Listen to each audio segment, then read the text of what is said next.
बिस्मिल्लाहिर्रहमानिर्रहीम।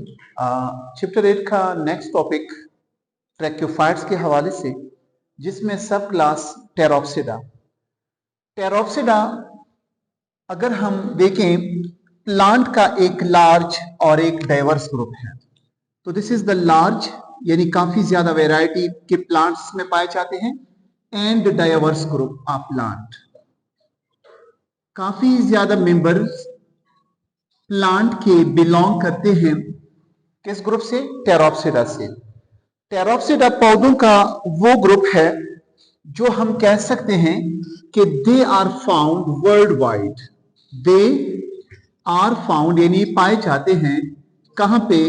ना सिर्फ एक इलाके तक महदूद हैं, बल्कि हम कह सकते हैं कि वर्ल्ड वाइड पाए जाते हैं।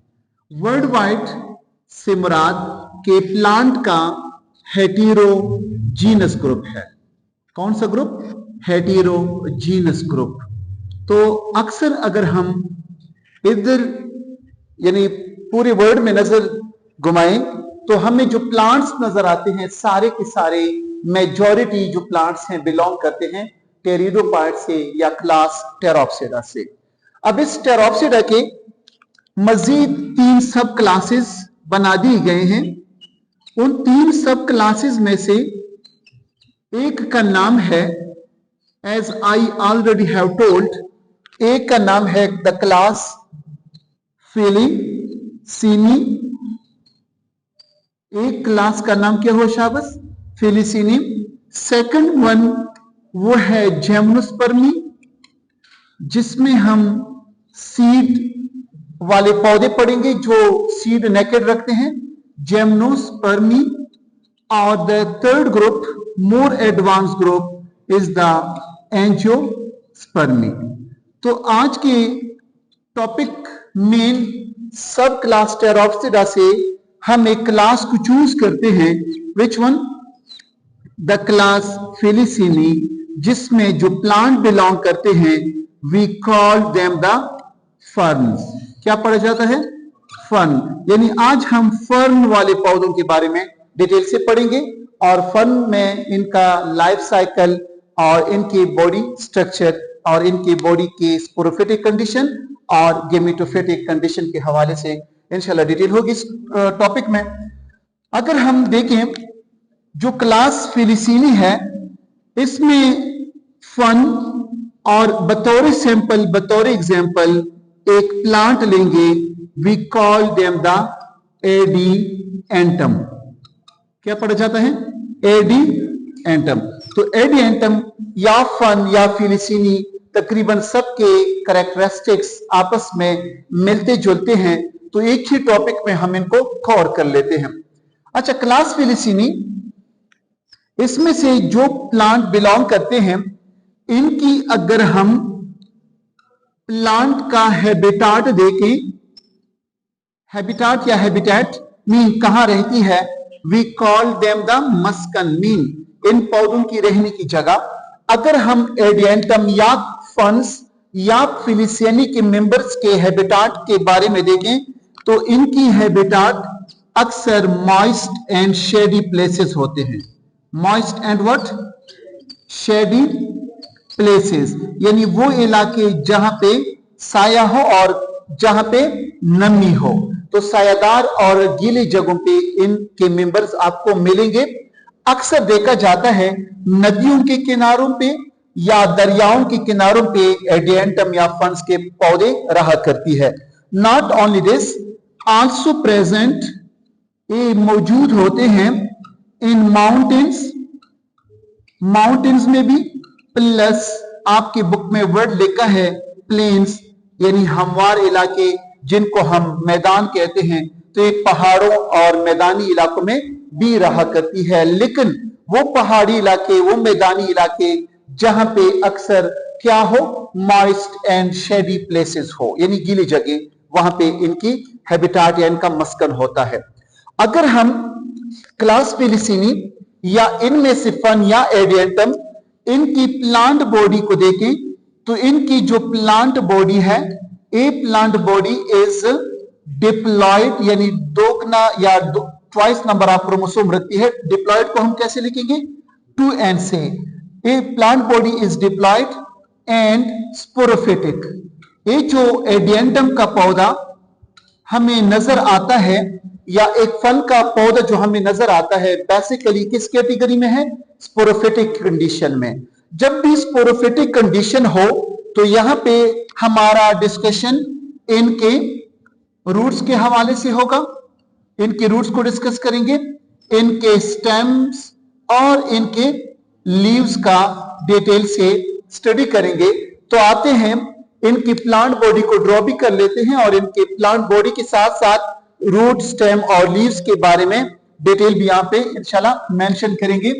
तो सबसे पहले अगर हम एडिएंटम के स्टेम को देखें तो एडिएंटम की बॉडी में 2 किस्म के स्टेम पाए जाते हैं। आप लोगों ने इससे पहले की क्लास में भी देखा, एक किस्म के स्टेम को राइजोम कहा जाता है। क्या? राइजोम, जो अंडरग्राउंड स्टेम है। डायग्राम से आप लोगों को इंशाल्लाह इजीली मेंशन होगा। और दूसरे नंबर पे इनकी जो ऊपर अबाव पार्ट्स हैं, we call them the aerial stem. Which stem शाबाश? Aerial stem. एरियल वो होंगे जो जमीन से बाहर की तरफ आपको नजर आएंगे और राइजोम वो स्टेम होते हैं जो अंडरग्राउंड होते हैं। अंडरग्राउंड यानी जेर जमीन जो स्टेम है एडिएंटम का या क्लास फिलिसीनी यानी फन का, तो वो राइजोम कहलाता है और ये स्टेम क्या शाबाश? अंडरग्राउंड होता है।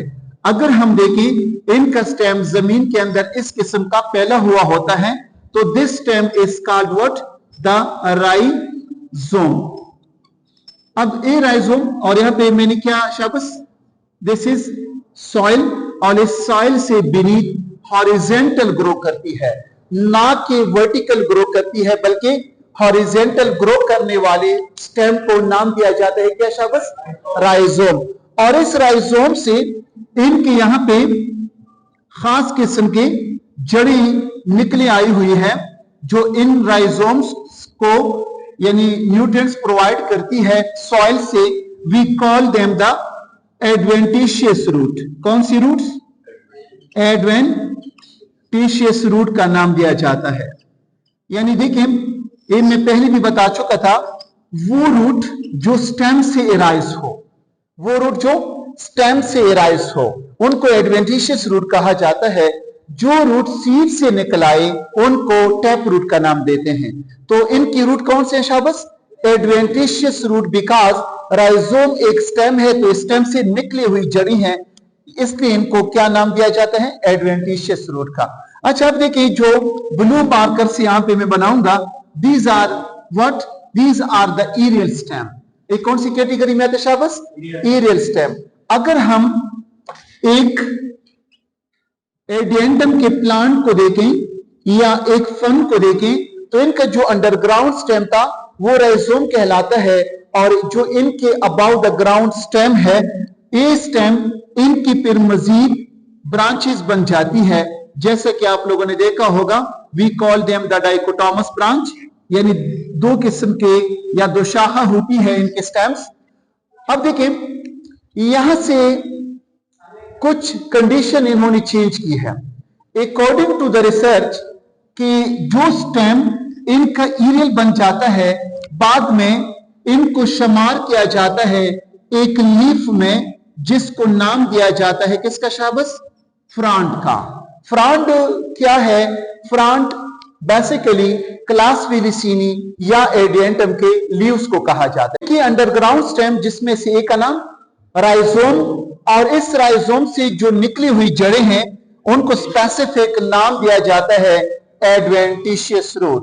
Those root that arise direct from stem, वो रूट जो सीड से ना निकले बल्कि डायरेक्ट स्टेम से निकले, उन रूट्स को नाम दिया जाता है एडवेंटिशियस रूट का।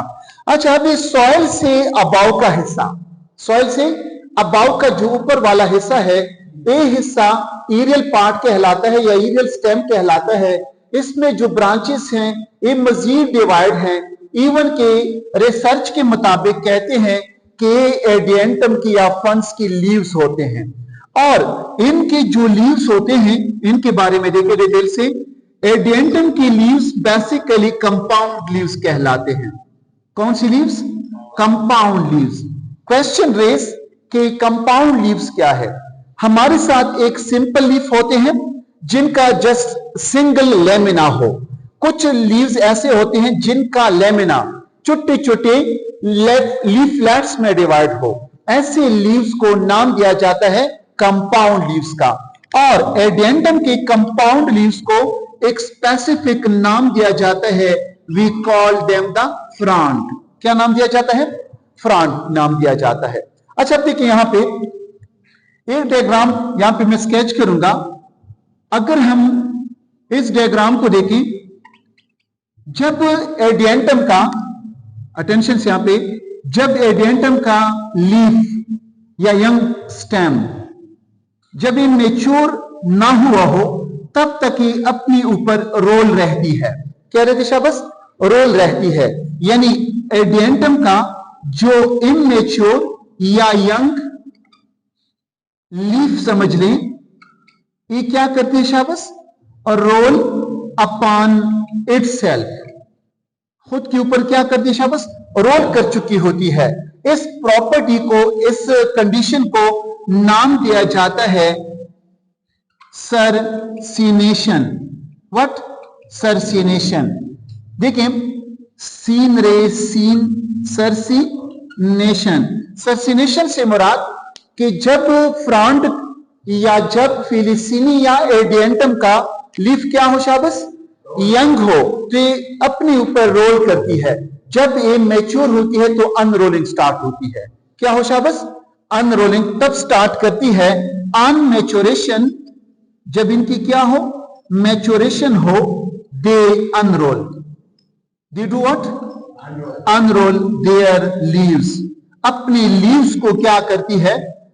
अनरोल करती है। और ये अनरोलिंग के बाद बनती है क्या? फ्रंट बनती है या फ्रंट कहलाती है। तो this was about the leaves. आप किसके शाबाश? एडियंटम के या फंड्स के। लेकिन इनकी लीव्स को अगर देखा जाए, इनकी लीव्स में सेंट्रल एक्सिस होती है। क्या होती है शाबाश? Central axis. ये जो आप लोग डंडी देख रहे हैं, फर्ज कर लें ये लीफ की सेंट्रल एक्सिस है और यहां पे इनकी लीव्स मजीद डिवाइड हैं। इनकी लीव्स को अगर देखें तो ट्रायंगुलर लीव्स होते हैं अक्सर। कैसे होते हैं शाबाश? ट्रायंगुलर लीव्स होते हैं। ऐसे किस्म की लीव्स बन जाते हैं। यहां पे भी देख लें, ये जो मैं ड्रॉ कर रहा हूं ये क्या शाबाश? ये एडियंटम के लीव्स होते हैं। क्या होते हैं शाबाश? एडियंटम के ट्रायंगुलर लीव्स होते हैं। इन लीव्स के सेंट्रल एक्सिस को, सेंट्रल एक्सिस से मुराद ए वाली डंडी जो मैं बना रहा हूं, ए वाली मेन डंडी, यहां पे ए वाली, इन डंडी को नाम दिया जाता है कॉल्ड रेकिस। कौन सा शाबाश? रेकिस। यानी कंपाउंड लीफ के डंडी को नाम दिया जाता है किसका? रेकिस का। दोबारा से देखिए, as I already have told, suppose this is the what? Leaf. A leaf का स्टॉक था। क्या था शाबाश? Leaf stalk. इसको दूसरा नाम दिया था मैंने पेट्योल का। अगर लीफ सिंपल हो तो इसके डंडी को नाम दिया जाता है क्या शाबाश? लीफ स्टॉक या पेट्योल। लेकिन अगर लीफ कंपाउंड हो, अगर लीफ क्या हो शाबाश? कंपाउंड हो, तो उसकी मेन डंडी को नाम दिया जाता है रेकिस का। किस चीज का? रेकिस का।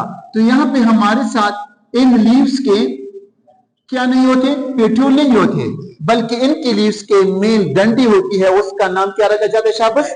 रेकिस का नाम दिया जाता है। अगर लीफ सिंपल हो तो फिर एक डंडी कहलाती है पेट्योल। अच्छा, अब अगर हम एडियंटम के लीव्स के लोअर सरफेस को देखें, किसको? Lower surface. तो सपोज ये जो मैंने यहां पे लीफ ड्रॉ की है, इस एक लीफ को लेते हैं। Suppose this is the leaf, एक लीफ है, इसकी लोअर सरफेस पे, ना कि अबव सरफेस पे, इसके लोअर सरफेस पे ब्राउनिश कलर के ग्रुप शक्ल में स्पोरेंजिया पाए जाते हैं। यानी स्पोरेंजिया का ग्रुप मौजूद होता है, लेकिन एक नहीं, काफी ज्यादा स्पोरेंजिया का ग्रुप पाया जाता है। कहां पे? लीव्स के लोअर सरफेस पे मौजूद होता है ग्रुप ऑफ किसका शाबाश? स्पोरेंजिया का। और ग्रुप ऑफ स्पोरेंजिया को एक खास नाम दिया जाता है कॉल्ड सोरस। क्या नाम दिया जाता है? सोरस। अगर प्लूरल लिया जाए तो नाम लिखा जाएगा सोराई। अब देखिए, गौर कर ली, व्हाट इज दिस? इस स्पोरेंजिया का ग्रुप बना रहा हूं। You can write here this is the sorus. अगर यहां पे मैं ज्यादा कर लूं तो फिर नाम क्या रखा जाएगा? सोराई। इन सोरस में पाया जाता है स्पोरेंजिया, ऑफ कोर्स एक नहीं बल्कि काफी ज्यादा। इन स्पोरेंजिया में बनते हैं इनकी क्या शाबाश? स्पोर्स बनते हैं। क्या बनते हैं? स्पोर्स। और जब यहां पे स्पोर्स मैच्योर होते हैं तो ये स्पोर्स हमेशा के लिए नोट कर लें, होमोस्पोरस होते हैं ये पौधे। इनकी जो भी स्पोर हो सारे एक ही स्टडी रखने वाले होते हैं, होमो मीन एक जैसे होते हैं। और इनके स्पोर्स जब एक खास फॉल्स ऑन गिरते हैं सूटेबल प्लेस पे, कहां पे शाबाश? सूटेबल प्लेस पे, then they do what? Then they form, फिर बनाते हैं गेमेटोफाइट को। किसको बनाते हैं शाबाश? गेमेटोफाइट को। तो देखें, मैंने स्टार्ट किया है। अगर हम एडेंटम के प्लांट बॉडी को देखें तो ये प्लांट बॉडी क्या है शाबाश? स्पोरोफिटिक है। तो स्पोरोफिटिक में आप लोग तीन चीजों का नोट कर लें। रूट हो गए एड्वेंटिशियस जो हॉरिजॉन्टल क्रीप करती है, स्टेम हुआ राइजोम, और लीव्स इनके हो गए क्या शाबाश? फ्रंट। और लीव्स में कुछ कैरेक्टरिस्टिक्स जिसमें सेंट्रल डेंड्राइटिस, और इसके ऊपर ग्रुप ऑफ स्पोरेंजिया सोरस या सोराई। इन सोरस में स्पोर्स, ठीक है, या स्पोरेंजिया में स्पोर्स जो सेक्सुअल यानी क्या कहें रोल अदा करते हैं। जब ये spores fall on suitable place तो क्या करते हैं? इनकी गेमेटोफाइट बनती है। अब क्वेश्चन ये है कि गेमेटोफाइट क्या है और गेमेटोफाइट के साथ साथ ये अपना लाइफ साइकिल किस तरीके से कंटिन्यू करती है। तो आते हैं इनके लाइफ साइकिल या इनकी गेमेटोफाइट की तरफ। जब इनके स्पोर्स खास जगह पे गिर जाते हैं तो ये क्या बनाते हैं शाबाश? गेमेटोफाइट को। यानी ये ऐसे पौधे हैं जिनमें अल्टरनेशन ऑफ जेनरेशन होता है। आप लोगों को पहले भी मैंने बताया था कि स्पोरोफिटिक जेनरेशन अपना ड्यूरेशन कंप्लीट करके उसके बाद गेमेटोफिटिक जेनरेशन स्टार्ट होती है। अगर हम फन या एडिएंटम का क्या देख लें शाबाश? गेमेटोफिटिक जेनरेशन देखें तो इनका gametophyte shortly we can say कि इनका gametophyte little bit heart shape होता है। किस शक्ल का होता है शाबाश? Heart shape. यानी जो दिल का शेप हम बना लेते हैं तो इनका गेमेटोफाइट हार्ट शेप होता है। रफली you can say this is the gametophyte. किसका गेमेटोफाइट रो किया मैंने शाबाश? ए फन का या एडिएंटम का। अच्छा, तो गेमेटोफाइट कब पैदा होती है? और से जब स्पोर्स जो इन सोराई के अंदर या सोरस के अंदर स्पोरेंजिया के अंदर बन जाते हैं तो स्पोर्स आफ्टर रिलीजमेंट, जब ये रिलीज हो जाते हैं, आजाद हो जाते हैं, और रिलीज के बाद फॉल ऑन सूटेबल प्लेस, जो खास जगह पे गिर जाते हैं, then they do what? They form heart shape structure. Which shape शाबाश? Heart shape structure. We call them the prothallus. इसको हम प्रोथैलस का नाम भी देते हैं। अगर आ जाए प्रोथैलस क्या है तो प्रोथैलस इनकी गेमेटोफिटिक इनिशियल स्टेजेस को नाम दिया जाता है प्रोथैलस का। अच्छा, इन हार्ट शेप स्ट्रक्चर में दोबारा से देखिए, ये जो आप लोग देख रहे हैं ना, ये क्या है शाबाश? स्पोरेंजिया है। स्पोरेंजिया के अंदर काफी ज्यादा स्पोर्स बनते हैं, लेकिन स्पोर्स के बनने के दौरान जो कंडीशन होती है या सेल डिवीजन होती है, आप लोगों ने देखा होगा कि एक माइटोसिस होता है और एक मियासिस। तो मियासिस के दौरान इनके स्पोर्स बनेंगे। जब स्पोर्स इनकी क्या होते हैं शाबाश? एक खास जगह पे गिर जाते हैं तो गिरने के बाद एक हार्ट शेप स्ट्रक्चर को जन्म देती है जिसका नाम रखा जाता है प्रोथैलस। और इस हार्ट शेप की लोअर पार्ट से आप लोगों को नजर आएंगे hair like structure. We call them the rhizoids. यानी गेमेटोफिटिक कंडीशन में ये जो हार्ट शेप स्ट्रक्चर है इनसे एराइज होते हैं व्हाट शाबाश राइजोइड्स। ये राइजोइड्स इनको इब्तिदाई मराहिल में वाटर को एब्जॉर्ब करने और जमीन में एंकरिंग के लिए काम देते हैं। अब इस राइजोइड में इस हार्ट शेप स्ट्रक्चर में आप लोगों को जो राइजोइड का रीजन है यहां पे एक आर्गन मिलेगा और एक आर्गन सेंट्रल नोज के करीब मिलेगा, यानी इसमें आप लोगों को दो आर्गन मजीद मिलेंगे हार्ट शेप में। एक को नाम दिया जाता है व्हाट एंथ्रीडियम, जो मेल रिप्रोडक्टिव आर्गन है एंथ्रीडियम, और जो नोज के करीब है इस आर्गन का नाम है आर्चिगोनियम। अक्सर एमसीक्यूज में दिया जाता है कि द प्रोथैलस या हार्ट शेप स्ट्रक्चर जिसको हम गेमेटोफाइट का नाम देते हैं, एडियंटम का राइजोइड के हिस्से में कौन सा रिप्रोडक्टिव आर्गन है? तो कौन सा reproductive organ? Male reproductive organ, जिसका नाम एंथ्रीडिया है, और आर्चिगोनियम जो है वो इस नोज के करीब है। इसको नाम दिया जाता है सेंट्रल नोज। अच्छा, इस नोज के करीब आर्चिगोनियम। अब देखिए इसकी जनरेशन को दोबारा से के स्पोरोफिटिक बनाते हैं। आप लोगों ने देखा होगा कि एंथ्रीडियम में फीमेल यानी एग बन जाती है, जबकि यहां पे क्या बनते हैं शाबाश? स्पर्म बन जाते हैं, यानी मेल पोर्शन में स्पर्म और फीमेल पोर्शन में एग, और ये स्पर्म आगे क्या करती है? इनको फर्टिलाइज करने के बाद रिजल्ट में बनता है क्या शाबाश? जाइगोट बनता है। अब जब भी आप लोग देखिए यहां पे मैंने वर्ड लिखा है कि इसके अंदर मियोसिस होती है, तो मीन्स के क्रोमोसोम भी हाफ नंबर के होंगे और एग भी हाफ नंबर का होगा। और जाइगोट को देखा जाए तो जाइगोट में क्रोमोसोम की तादाद डबल होती है। अब यहां से दोबारा स्टार्ट होगा सेल डिवीजन का टाइप माइटोसिस। क्या शाबाश? माइटोसिस। जब माइटोसिस होगा तो इनकी बनेगी शाबाश एम्ब्रियो। क्या शाबाश? एम्ब्रियो। और एम्ब्रियो से दोबारा स्टार्ट होगी इनकी कौन सी नस्ल? स्पोरोफिटिक जेनरेशन स्टार्ट होगी। कौन सी जेनरेशन? Sporophytic generation. तो देखिए हमारे साथ एडियंटम में या फन में स्पोरोफिटिक कंडीशन से मैंने स्टार्ट किया। स्पोरोफिटिक से मुराद की इसकी रूट, इनका स्टेम, इनकी लीव्स, और यहां पे स्पोर्स बन गए। स्पोर्स प्रोड्यूसिंग जेनरेशन को स्पोरोफिटिक का नाम देते हैं, और गेमीट्स पैदा करने की वजह से इस नस्ल का नाम गेमिटोफिटिक रखा जाता है। तो बोथ अल्टरनेट ईच अदर, इसलिए हम कहते हैं कि जितनी भी क्लास टेरोप्सिडा के मेंबर हैं दे show alternation of generation. What? Alternation of generation, यानी एडेंटम एक ऐसा मेंबर है इन ग्रुप का या इस ग्रुप का जो अल्टरनेट करती है अपने जेनरेशन को, यानी कि स्पोरोफिटिक जेनरेशन के बाद गेमिटोफिटिक स्टार्ट होता है और गेमिटोफिटिक ही कंप्लीट होती ही स्पोरोफिटिक जेनरेशन को जन्म देता है। तो this was about the life cycle and all about the class Pteropsida या क्लास टेरिडोफाइट्स, जिसमें से मेजर मेंबर फन और उनका एक एग्जाम्पल जो एडियंटम है बतौर सैंपल हमने पेश